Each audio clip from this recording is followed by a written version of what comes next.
The papyrus, putting on my table every month.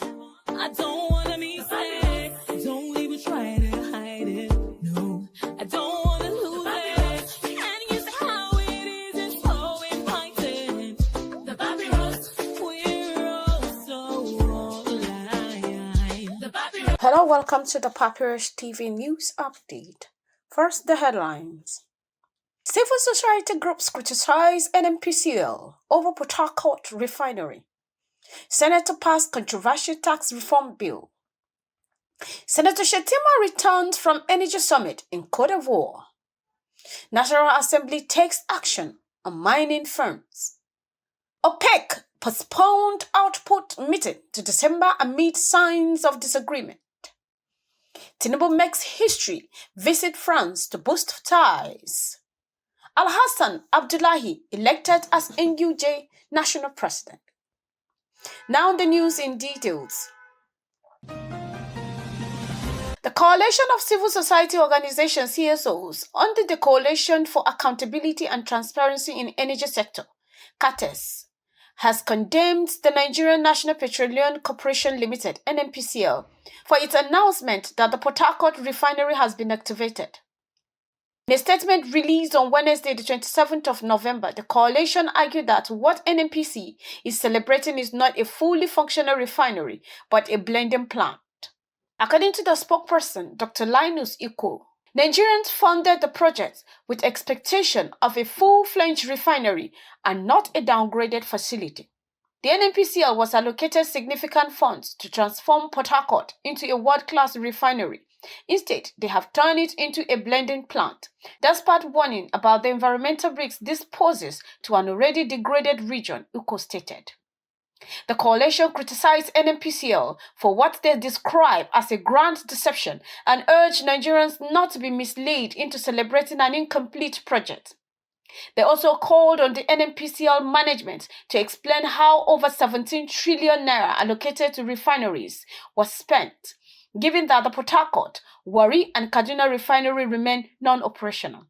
NNPCL had earlier claimed that the refinery was producing premium motor spirit, PMS. However, sources revealed that the plant is running at a reduced capacity, producing diesel rather than PMS.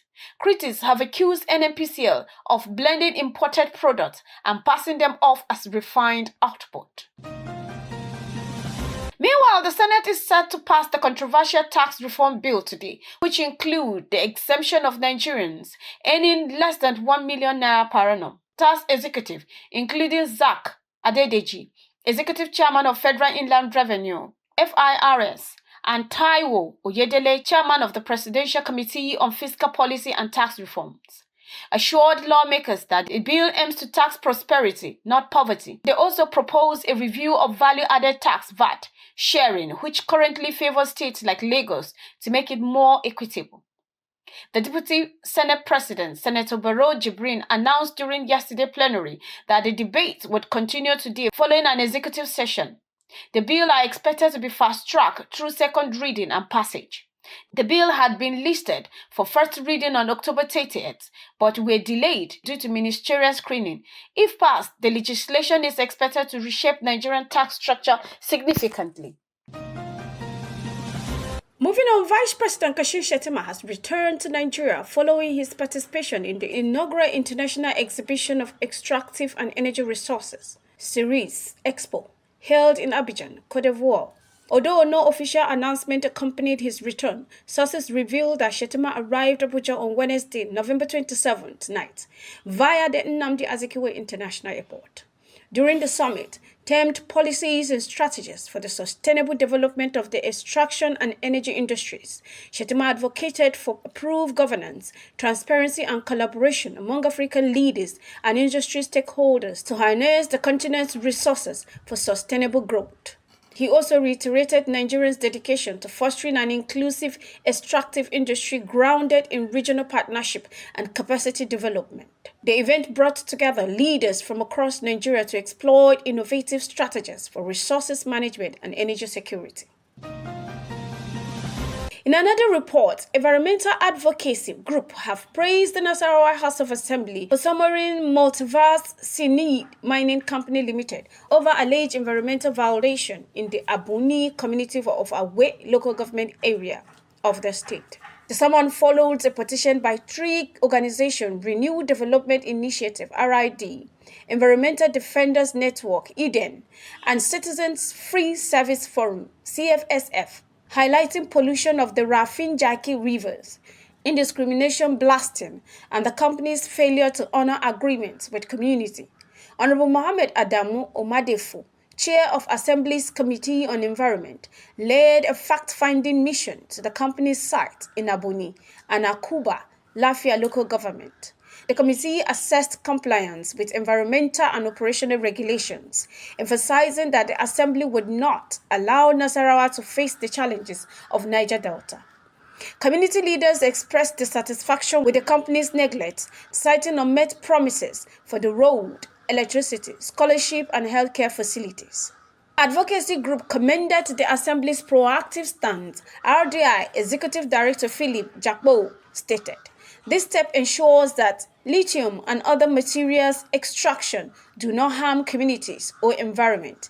Eden Chima Williams and CFSF's Comrade Sani Baba echoed similar sentiment, urging the Assembly to maintain pressure on erring companies and conduct a thorough environmental audit of affected areas. The organization also called for the revocation of licenses for non-compliance firms and increased scrutiny of agreements between mining companies and local leaders.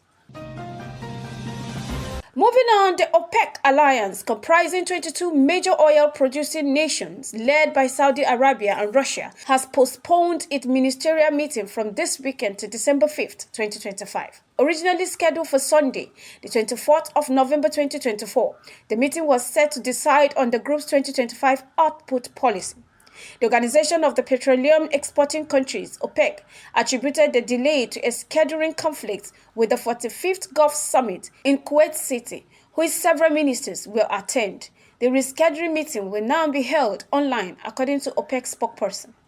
The postponement comes amid speculation of internal disagreement within OPEC Plus over plans to increase production. Restart energy analyst George Leon expressed skepticism about the official reason, noting that the Gulf Summit dates were well known in advance. Leon suggested that the delay could signal diverging views within the group, requiring more time to reach consensus. 8 OPEC Plus nations, including Saudi Arabia, Russia, and the EUA, recently extended supply cut to the end of December to boost crude prices. However, with global demand slowing and non-OPEC producers maintaining output, analysts warn that OPEC faces a delicate balance. Maintaining cuts could erode market shares while raising production risks for the price drops. DNB Bank analysis highlighted the challenges ahead, stating the oil market in 2025 has no room for additional OPEC Plus barrels. Furthermore, President Bola Ahmed Tinubu has commenced a landmark 3-day state visit to France, making the first by a Nigerian leader in over 2 decades. During the visit, Tinubu met with French President Emmanuel Macron at the iconic Invalides Memorial Complex in Paris, where both leaders explored avenues to deepen bilateral ties. Discussion focused on key sectors including agriculture, energy, transition, security, education, and healthcare.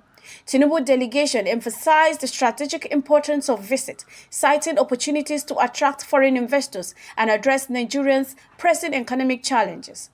The visit underscored France's renewed interest in strengthening its relationship with Africa's largest economy amid shifting geopolitical dynamics on the continent. The engagement signals a fresh chapter in Nigerian-France relationship, with both nations pledging to foster innovations and collaboration in critical sectors.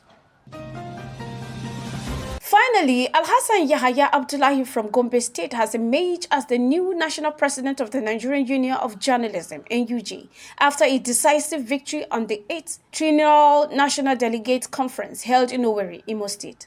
Representing the Gombe Media Corporations, Abdullahi secured 436 votes, defending Dele Atumbi, who gained 97 votes, and Mohamed Garba, who received 39 votes, respectively. Previously serving as the National Deputy President, Abdullahi succeeds Chris Isigozu in the leadership role. In his acceptance speech, Abdullahi vows to prioritize journalist welfare, defend press freedom, and elevate professional standards. He announces plans for capacity building program, emphasizing training, workshop, and integration of technology and innovation to enhance journalism in Nigeria. Gombe State Governor Muhammadu Inuwa Yahaya congratulated Abdullahi, describing his victory as a reflection of his dedication to journalism. The governor pledged the state's support as Abdullahi stays the NUJ towards greater professionalism and progress. This has been the Papyrus TV Africa. The papyrus, put it on my table every month. I don't